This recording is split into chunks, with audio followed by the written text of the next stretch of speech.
You run around with losers, you will end up a loser. Unconsciously. Unconsciously, you will pick up their ways, you will pick up their habits, you'll pick up, most importantly, their attitude about life.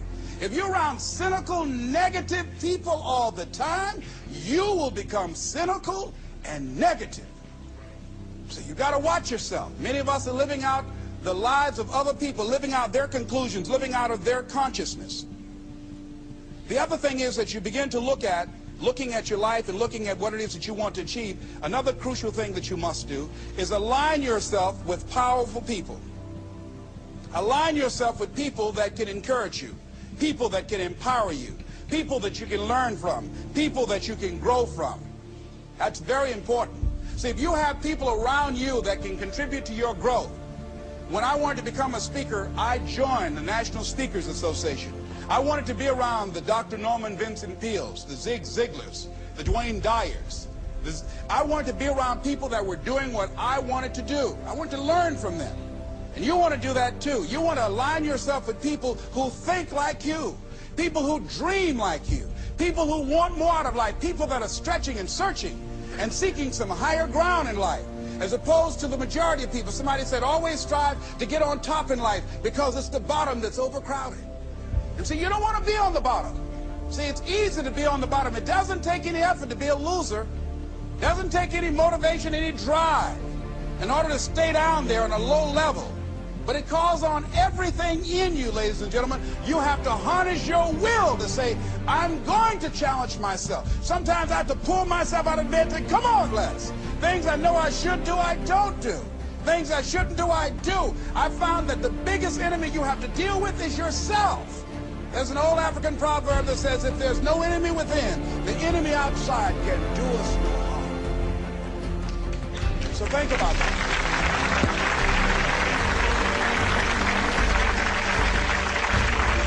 So as you begin to look toward making this your decade, as you begin to look toward making your life different, as you begin to look at yourself, you've got to redefine yourself. Who are you right now? And who must you become in order to create what you want? What has to change about you? What is it that you're doing right now that would be a liability for you?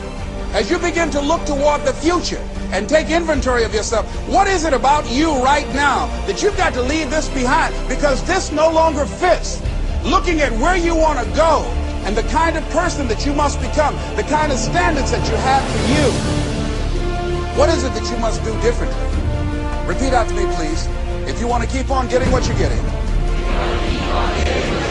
keep on doing what you're doing. See, that doesn't take an Einstein for them. All right? It makes sense unless you change your pattern, unless you change the way you're thinking, unless you change your behavior, you're going to continue to produce the results in your life. See, all of us are winners, but some of us are producing results that we don't want.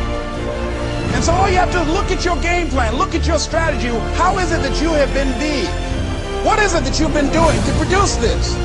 So you're the director, you're the producer, you're writing the script, you're the star of your life. And as you begin to look at your life, you can decide whether or not it's a smash or whether or not it's a flop.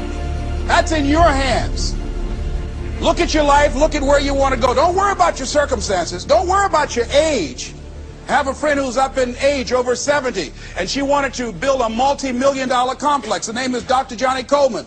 Lenders and bankers say, you can't do that, you're too old. She ignored them. That building now stands, ladies and gentlemen, a multi-million-dollar structure. But there are a lot of people who would have listened to that. There are a lot of people that would not have even gotten to that point. They would have talked themselves out of even going down to the bank to ask for it, because they've already said no to themselves. See, it's time now. If you want to make this your decade, you've got to start saying yes to your life. You've got to start saying yes to your dreams, yes to your unfolding future, yes to your potential, as opposed to saying no. See, 87% of our self-talk is negative. So you've got to make a conscious, deliberate, determined effort to say yes to your dreams. Why not? Why not me? Don't spend time like most people going through life complaining. Don't try and get on talk shows and tell everybody how life has done you wrong.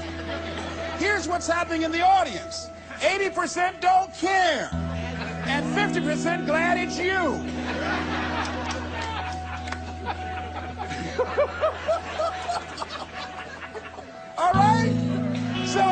you know that, you'll go around, oh, you know what they did to me, who cares? Get away from me before they come back.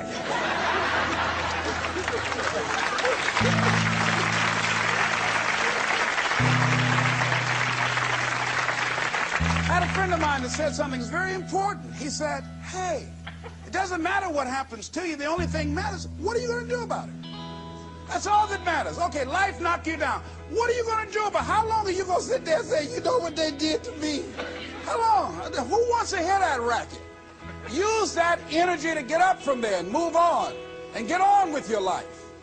You got to learn to let the past go so you can grow. Many people never act on their dreams because they allow their past experiences to determine what their possibilities are.